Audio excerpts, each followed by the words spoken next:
we all talk about the pyramids and how could they have possibly built it? How did they do it so many years ago?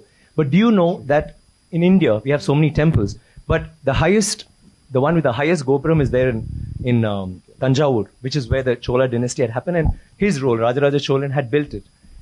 That particular temple has the highest Gopuram in the whole world.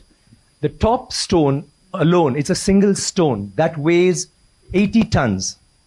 80 tons, not 1 ton or 2 tons. And how did they do it? But do we know that? We all go to the pyramids, we go see the Leaning Tower of Pisa. Someone said something very nicely.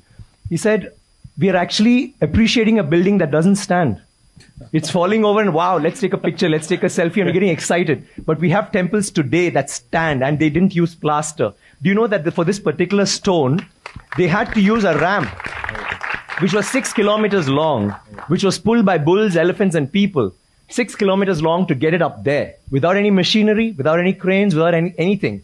And they didn't have plaster. It's withstood 6 earthquakes. You know what happens when an earthquake comes? Without plaster. What they have done is they have an outer wall. Then inside that, they have a corridor of 6 feet, which is an open, just a corridor. And then they have another structure inside, which goes all the way to the top, which is why they can withstand earthquakes, which is why they stood so long.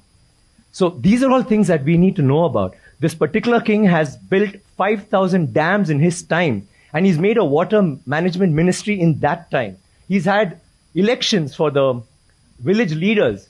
He's asked them to name cities after women. Why should it only be men? Why can't it be named after a queen? And they've had hospitals, free hospitals, and he actually brought loans. I mean, he used to give loans. He used to help people get dignity, not just throw money around. So this is something that's so illustrious. And this happened in the 9th century. I'm sorry, I'm taking so much time. It happened in the 9th century when the rest of the world, you talk about superpowers today, the 9th century, all this happened when we had the biggest maritime naval thing in the world.